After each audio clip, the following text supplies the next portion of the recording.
Good morning friends. राष्ट्रीय law institute के YouTube channel पर मैं जयपुर से एडवोकेट पंकज जोशी आपका स्वागत करता हूं, आपका हार्दिक अभिनंदन करता हूं। आइए RJS English objective test paper की सीरीज में हम अगला पेपर सॉल्व करते हैं ट्रिकी मेथड से, एक बहुत ही शानदार मेथड से जो आपके लिए रिकलेक्टेबल साबित होगा और बहुत ही मेमोरेबल साबित होगा और माइलस्टोन साबित होगा आपके इम्पेंडिंग एग्जाम में।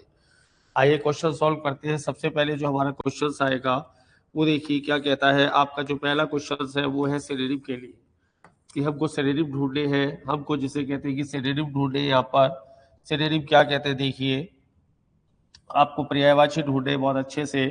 सबसे पहला जो वर्ड है वो है स्टार्क। स्टार्क जो होता है वो हमेशा डेजर्ट होता है। डेजर्ट का मतलब है रेगिस्तान। डेजर्ट होगा वो हमेशा स्टार्क होगा, यानी आपके डेजर्ट में कोई मकान बना के नहीं रहता, वो कोई क्राउडेड एरिया नहीं होता है, वो बिल्कुल सूना होता है। तो स्टार का मतलब होगा एकदम वीरान। आपको इसका सिमिलर वर्ड ढूंढना है। स्टार का सिमिलर वर्ड क्राउडेड नहीं होगा, ब्लिंक नहीं होगा, डिग्गी नहीं होगा, isolated is the right answer. तो आपका जो पहला सिमिलर वर्ड है स्टार्क, उसका सिमिलर वर्ड आएगा आइसोलेटेड, एकदम वीरान, निर्जन, सुनसान, जहां कोई आता जाता नहीं हो, वो जगह आपकी आइसोलेटेड कहलाएगी स्टार का सिमिलर। आइए दूसरा क्वेश्चन देखिए आप। दूसरा क्वेश्चन भी हेनस।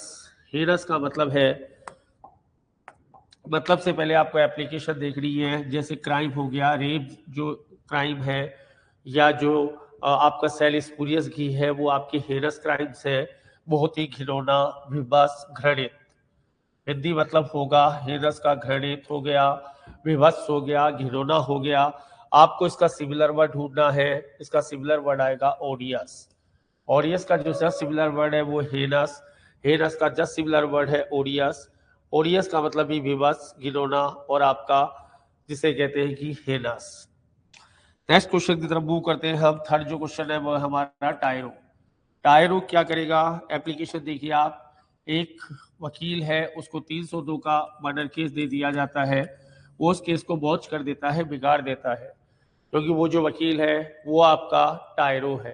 निश्चित बात है वो 302 के मर्डर केस को हैंडल नहीं कर पा रहा है, वो टायरो है। टायरो का जस्ट सिमिलर वर्ड आएगा इनएक्सपीरियंस्ड। हिंदी मतलब आएगा अनुभवी। क्लियर? अनुभवी आपका सिमिलर वर्ड है। तो टायरो का सिमिलर वर्ड क्या आया? Inexperience is the right answer. Tyro जो बिल्कुल रुकीज हो, नौसिखिया हो, अनाड़ी हो। Question number 4। Stare a gorgeous girl, एक सुंदर लड़की है, उसको कोई हुलिगन, कोई मवाली, कोई सड़क छाप स्टेयर कर रहा है। समझ में आ रही है बात? स्टेयर ए गॉर्जस गर्ल को किया जाता है, यानी हिंदी मतलब आएगा घूरना। किसी को टकटकी लगाकर देखना, किसी को लगातार देखना, स्टेयर कहलाएगा। उसका सिमिलर वर्ड आएगा gauge. D is the right answer. और गेज के साथ और स्टेयर के साथ, दोनों के साथ प्रपोजिशन एट आएगा। स्टेयर भी एट लेगा और गेज भी एट लेगा। स्टेयर एट और gauge at is the right answer. Next question है एंचेस्टर्स। आपको सिमिलर वर्ड ढूंढना है। जो हमारे एंचेस्टर्स थे वह डिलीजेंट, बहुत परिश्रमी थे, मेहनती थे, डिलीजेंट थे। एंचेस्टर्स हिंदी मतलब निकल कर आया पूर्वज, और इंग्लिश में सिमिलर ले गया प्रोजेनिटर्स। तो एंचेस्टर्स का सिमिलर वर्ड क्या होगा? प्रोजेनिटर्स। प्रोजेनिटर्स भी पूर्वज और एंचेस्टर भी पूर्वज, हमारे पुरखे, हमारी पुराने वाली पीढ़ी। नेक्स्ट क्वेश्चन की तरफ आइए। वॉच एप्लीकेशन देखिए।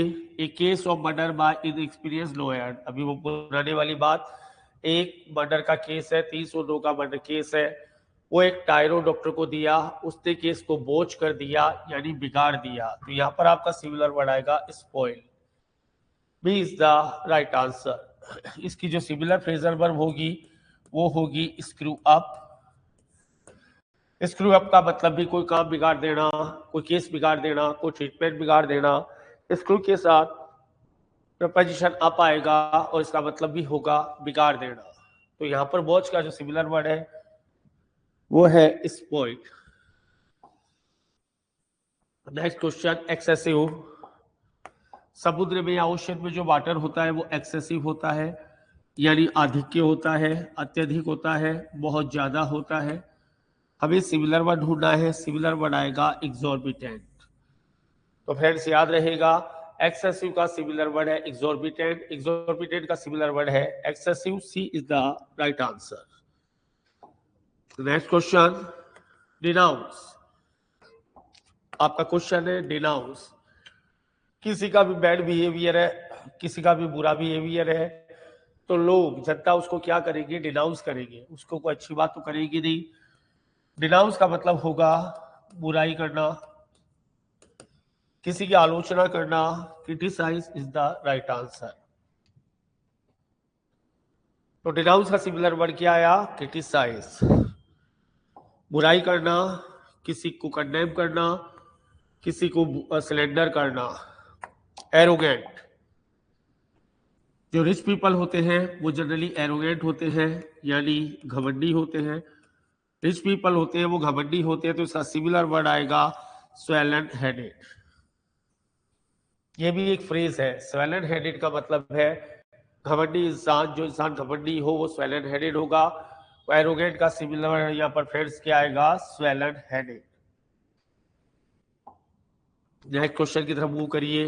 ग्रेंजर, कोई वेडिंग पार्टी है, ग्रेंजर है। कोई समारोह है, ग्रेंजर है, शानदार कह सकते हैं आप, भव्य कह सकते हैं आप। इसका सिमिलर वर्ड आएगा, वो आएगा मैग्निफिसेंट। तो ग्रेंजर का सिमिलर वर्ड क्या आएगा फ्रेंड्स? मैग्निफिसेंट। मैग्निफिसेंट का मतलब भी शानदार और ग्रेंजर का मतलब भी शानदार। आइए सिमिलर वर्ड करने के बाद हम मूव करते हैं एंटीनिम्स की तरफ। अपोजिट वर्ड ढूंढने हैं हमें। Indigent, live in shanty town, जो कच्ची बस्ती में रहता है वो इंडिजेंट कहलाता है। वो गरीब है, निर्धन है, वो बहुत ही ज्यादा गरीब है, इंडिजेंट है। आपको इसका अपोजिट वर्ड ढूंढना है। इंडिजेंट का जो अपोजिट वर्ड आएगा वो आएगा ओप्युलेंट। ओप्युलेंट यानी पैसे वाला, रहीस ओप्युलेंट कहलाएगा, इंडिजेंट गरीब कहलाएगा। आप अपोजिट की कैटेगरी में है तो ओप्युलेंट इज द राइट आंसर। गरीब का जो अपोजिट वर्ड है ओप्युलेंट। नेक्स्ट जो हमारा वर्ड है प्रूडेंट। एक प्रूडेंट लॉयर है, वो विद केस को हमेशा जीतता है, प्रूडेंट है। आपको इसका अपोजिट वर्ड ढूंढना है। इंटेलिजेंट नहीं होगा, एस्ट्यूट नहीं होगा, सैगेशियस नहीं होगा, क्योंकि ये तीनों सिमिलर वर्ड है। Stupid is the right answer. तो प्रूडेंट का जो सिमिलर वर्ड क्या आया फ्रेंड्स? स्टूपिड। नेक्स्ट वर्ड है हमारा डिलीजेंट। एक फार्मर हो सकता है, एक प्लेयर हो सकता है, मेहनती डिलीजेंट होगा। हमें ढूंढना है आलसी का, lazy is the right answer. Assiduous, ardent और आर्ड्योर इसके सिमिलर वर्ड हैं। डिलीजेंट का जस्ट अपोजिट वर्ड आएगा लेजी। लेजी का मतलब आलसी, डिलीजेंट का मतलब मेहनती। एक किसान, फार्मर, आपका प्लेयर, ये सब डिलीजेंट होते हैं। इसका सिमिलर वर्ड आएगा आपका लेजी। नेक्स्ट वर्ड है गॉर्जियस गर्ल। हो सकती है, रोज हो सकता है। किसी को भी आपको सुंदर कहना हो तो गॉर्जियस यूज करना पड़ेगा। बस सूरत का वर्ड होगा अगली। गॉर्जियस का अपोजिट वर्ड आएगा अगली, अगली का अपोजिट वर्ड आएगा गॉर्जियस। स्टेजी, बॉडी, आपके इसके जो है सिमिलर वर्ड है। अगलीनेस बदसूरती है, अगली बदसूरत है। नेक्स्ट पर आइए रोबस्ट। रोबस्ट क्या होगा?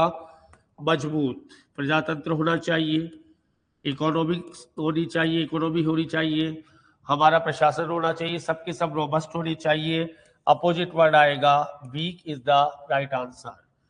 रोबस्ट का अपोजिट क्या आएगा friends? Weak. Weak is the right answer.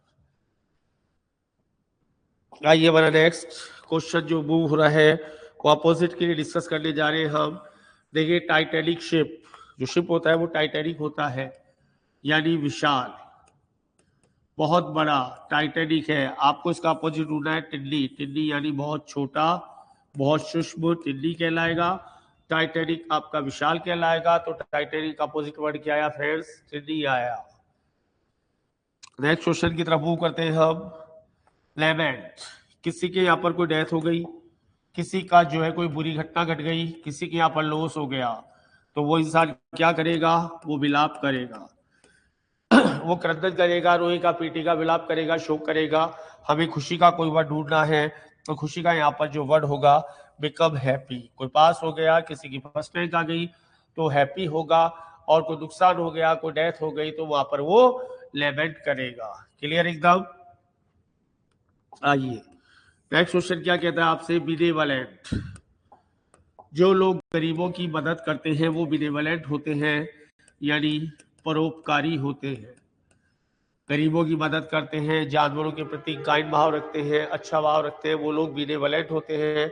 आपको इसका अपोजिट ढूंढना, बेरहम, निर्दयी, crural is the right answer. Benevolent crural का सिमिलर वर्ड है, क्रूरल बेनेवलेंट का अपोजिट वर्ड है, सॉरी। बेनेवलेंट परोपकारी और क्रूरल आपका बेरहम, निर्दयी इत्यादि, कुछ भी जो भी आप हिंदी में कहना चाहें। रैंसिड, जो गरीब लोग होते हैं वो रैंसिड भोजन करते हैं, बासी भोजन या सड़ा हुआ। बासी या सड़े हुए को रैंसिड कहेंगे, बाकी लोग यदि ताजा खाना खाते हैं तो fresh is the right answer. तो रैंसिड का अपोजिट क्या होगा, फ्रेश। फ्रेश का अपोजिट क्या होगा, रैंसिड। नेक्स्ट आइए, डिग्गी। डिग्गी का मतलब है गंदा, गंदा पानी रहता है, दैट इज गंदा। डर्टी का सिमिलर वर्ड है। अपोजिट ढूंढना है हमें, अपोजिट आएगा क्लीन। कहीं पर डिग्गी वाटर होता है, कहीं पर क्लीन वाटर होता है, दैट इज डिग्गी का जस्ट अपोजिट है क्लीन। आइए फ्रेजेस के मतलब ढूंढते हैं हम। पहली फ्रेजेस है diamond in the racks. Diamond in the racks, जैसे बहुत सारे IAS diamond in the racks है।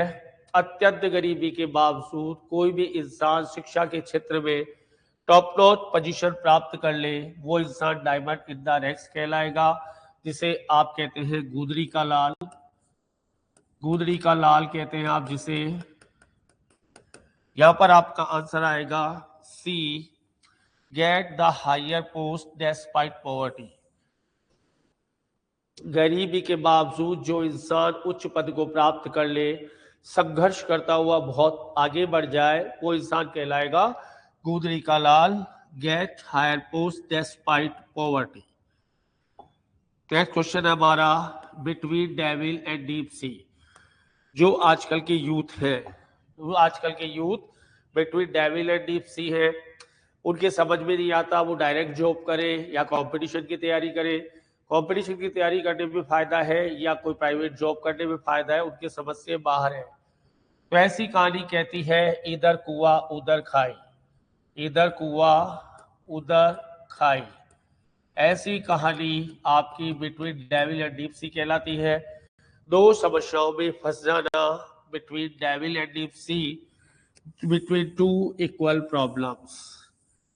Between devil and deep C, devil कहते हैं शैतान को, डीप सी कहते हैं समुद्र को, उसे कहते हैं बिटवीन डेविल एंड डीप सी। उधर कुआं उधर खाई।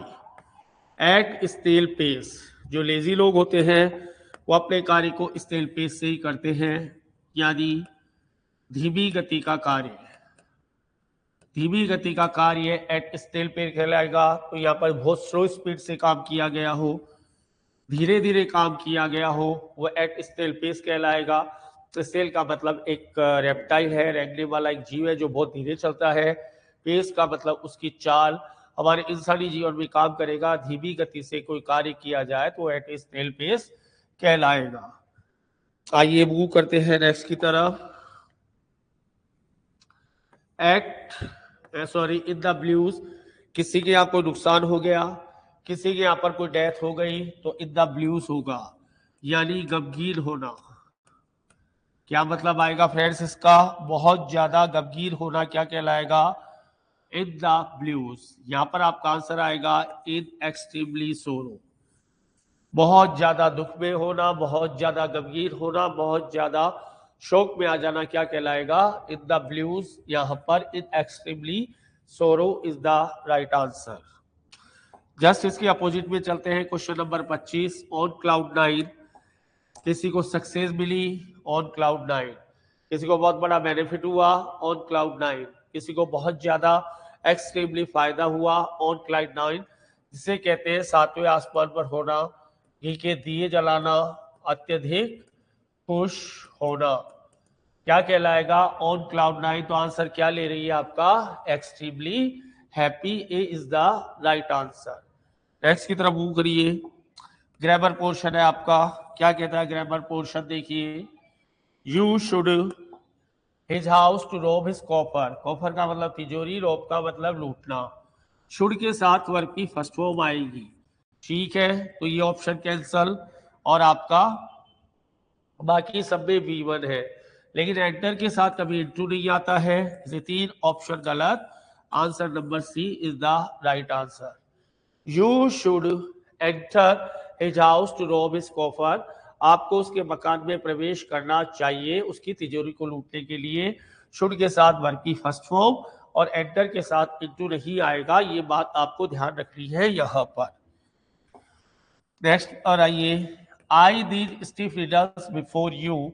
यहां पर दो चीजें करनी है आपको फ्रेजल वर्ब भी बननी है। यहां पर बिफोर आ गया, तो जो वर्क आपका पहले हुआ था वो हैड प्लस V3 के साथ लिखा जाएगा, और जो दूसरा वर्क है वो वर्क की सेकंड फॉर्म के साथ लिखा जाएगा।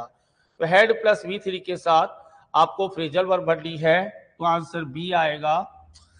आई had coped with. Coped with का मतलब होता है हल करना। मैंने ये पहेलियां हल कर ली थी, कठिन पहेलियां हल कर ली थी बिफोर यू केम, तुम्हारे आने से पहले। यहाँ पर V2 आएगा, V2 आएगा, और यहाँ पर हेड प्लस V3 आएगा। तो भूतकाल में यदि दो घटनाएं समाप्त हुई हो, तो जो घटना पहले होगी वो हेड प्लस V3 के साथ, और जो घटना बाद में हुई है वो वर्ब की सेकंड फॉर्म के साथ। नेक्स्ट क्वेश्चन क्या कह रहा है? You be since morning. यहां पर समय दिया गया है, तो यदि answer have been plus B4 आएगा, या हैड बीन प्लस B4 आएगा, या will have been plus B4 आएगा।